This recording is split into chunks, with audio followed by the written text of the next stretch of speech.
नमस्कार, NMF news पर आप सभी को बहुत स्वागत। मैं हूं आपके साथ अभिषेक पुंडीर। 20 जनवरी के दिन डोनाल्ड ट्रंप ने अमेरिका के 47वें राष्ट्रपति के रूप में शपथ ली। ऐसा कहा गया कि उन्होंने लगभग 200 एग्जीक्यूटिव ऑर्डर्स साइन किए, जिसमें से 115 ऑर्डर्स उनके देश को लेकर थे, 78 ऑर्डर्स देश और दुनिया को प्रभावित करने वाले थे। चीन को निमंत्रण शी जिनपिंग को पर्सनली भेजा भी गया और वो शी जिनपिंग वहां नहीं पहुंचे। दूसरी तरफ चीन का टिकटॉक बैन कर दिया गया, हालांकि उस पर से बैन हटा दिया गया। तो डोनाल्ड ट्रंप का जो पहला कार्यकाल था 2017 से लेकर 2021 तक का, उसमें ऐसा कहा गया कि डोनाल्ड ट्रंप ने अपना जो मंत्रिमंडल बनाया है उसमें उन्हें इस बात का एक्सपीरियंस नहीं था कि किस तरीके के लोगों को रखना है, किस तरीके के लोगों को नहीं रखना है। लेकिन इस बार उन्होंने अपना जो कैबिनेट है, अपना जो मंत्रिमंडल है, वो बहुत सोच समझकर बनाया है। और जिस दिन शपथ ली, उस शपथ के बाद उन्होंने बहुत सारे ऐसे आदेश भी दिए जो देश और दुनिया को वाकई में बदलने वाले हैं। सबसे पहला तो उन्होंने अपने दोस्त कहें या फिर बिजनेसमैन एलन मस्क के लिए किया। एलन मस्क का सपना है कि वो चांद पर एक कॉलोनी बनाना चाहते हैं, उसको लेकर भी ट्रंप ने बात की। और साथ ही अमेरिका में अब सिर्फ 2 जेंडर रहेंगे, मेल रहेगा, फीमेल रहेगा। थर्ड जेंडर यानी ट्रांसजेंडर की कोई बात नहीं होगी। अमेरिका में लगभग 16 लाख ट्रांसजेंडर हैं। इसके लिए उम्मीद है आने वाले वक्त में अमेरिकी प्रेसिडेंट डोनाल्ड ट्रंप की आलोचना भी उसके देश में हो। लेकिन आज बात करेंगे डोनाल्ड ट्रंप के आने से चाइना के ऊपर क्या प्रभाव पड़ेगा, अमेरिका और चाइना के रिश्ते कैसे रहने वाले हैं, कैसे अमेरिका ने एक तो पनामा नहर पर और दूसरा टिकटॉक को लेकर घेर लिया है। तो सबसे पहले बात अगर करें पनामा नहर की, पनामा नहर जो है वो नॉर्थ अमेरिका और साउथ अमेरिका को जोड़ता है।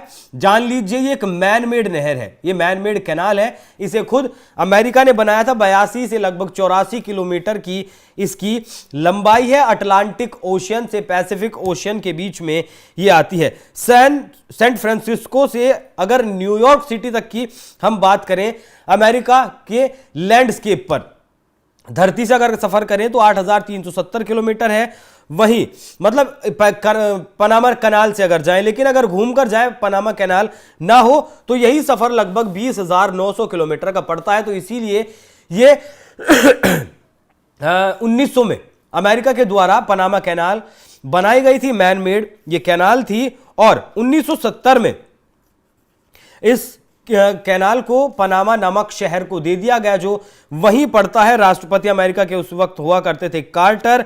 अब दिक्कत ये आई, डोनाल्ड ट्रंप अक्सर इस बात को कहते हैं कि हम अमेरिका ने वो नहर बनाई 1900 में, 1970 में पनामा को वो दे दी। और अब अमेरिकी जहाज जब वहां से व्यापार करने के लिए जाते हैं या फिर नॉर्थ अमेरिका से साउथ अमेरिका सामान लेकर जाते हैं, सैन फ्रांसिस्को से लेकर न्यूयॉर्क सिटी तक जब वो सामान लेकर जाते हैं तो उन्हें टैक्स देना पड़ता है, भारी टैरिफ का सामना करना पड़ता है, जिससे कि उनका सामान महंगा हो जाता है। दूसरी तरफ आपने देखा होगा, सुना होगा कि चीन का one road and belt initiative का जो प्रोग्राम है वो चल रहा है और चीन का ये महत्वाकांक्षी प्रोजेक्ट है।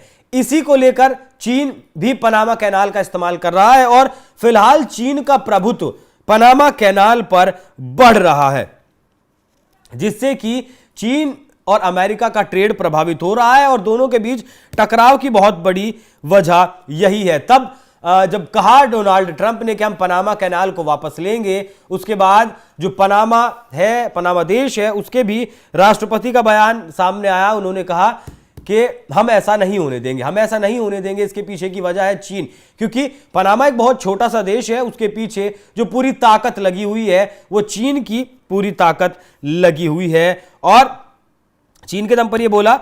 साथ ही जो मैक्सिको की खाड़ी है उसका भी नाम, जिसका नाम गल्फ ऑफ मैक्सिको हुआ करता था, उसका नाम भी डोनाल्ड ट्रंप के द्वारा मैक्सिको गल्फ ऑफ अमेरिका कर दिया गया। दूसरी तरफ टिकटॉक का आपने विवाद सुना ही होगा कि टिकटॉक के लगभग कई मीडिया रिपोर्ट्स ऐसा दावा करती हैं कि लगभग 170 मिलियन यूजर अमेरिका में टिकटॉक के हैं और टिकटॉक जो कंपनी है वो चाइना की कंपनी है। लेकिन अमेरिका ऐसा चाहता है कि जो टिकटॉक का व्यापार अमेरिका में है, मतलब जो 170 मिलियन फॉलोअर्स है, खुद डोनाल्ड ट्रंप भी टिकटॉक का इस्तेमाल करते हैं, बहुत ज्यादा लोग एडिक्टेड हैं। सोशल मीडिया का एक बहुत बड़ा लोगों का टाइम स्पेंड करने का वो जरिया है, तो उसे खरीद ले, जिसके लिए एलन मस्क का भी नाम निकलकर सामने आया, मिस्टर बीस्ट का भी निकलकर नाम सामने आया। और ऐसा कहा गया कि टिकटॉक जो है वो 2028 तक लगभग 90 मिलियन डॉलर का व्यापार कर सकता है। तो डोनाल्ड ट्रंप भी व्यापारी हैं, एलन मस्क भी व्यापारी हैं, और दोनों ही चाहते हैं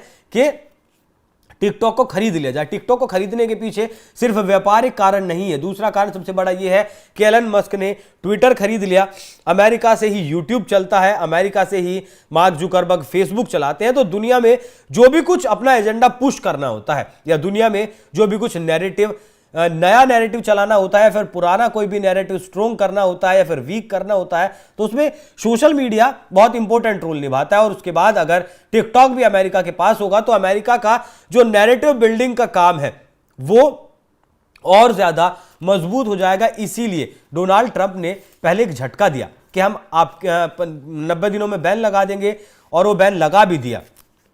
उसके बाद ट्रंप ने शपथ लेने के बाद इस बैन को हटा भी दिया और लगभग 75 दिनों का वक्त दिया है कि भैया आप सोच लीजिए कि धंधा बंद हो, उससे अच्छा तो है। लगभग 20 बिलियन डॉलर अमेरिकी व्यापार का जो टिकटॉक है, 20 बिलियन डॉलर उसकी कीमत आंकी जा रही है, और कहा जा रहा है कि इतने सस्ते दामों में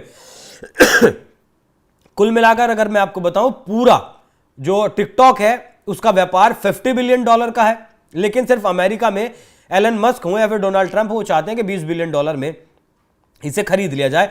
तो दो मोर्चों पर घेराबंदी कर दी। हालांकि शपथ से पहले चाइनीज जो करेंसी थी वो भी डाउन हुई थी लगभग 2.5% के आसपास, क्योंकि बहुत सारे टैरिफ लगाने की बात चाइना के ऊपर डोनाल्ड ट्रंप कर रहे थे। लेकिन फिलहाल 10 दिन के लिए उन्होंने अपने टैरिफ का जो प्लान था वो बदल दिया है। कनाडा और मैक्सिको जैसे देशों को उन्होंने कहा है कि आप 10 दिन का समय आपके पास है, 10 दिनों में आप मुझे बताइए कि मैं आपके ऊपर टैरिफ क्यों ना लगाऊं, मैं आपके ऊपर टैरिफ क्यों ना बढ़ाऊं।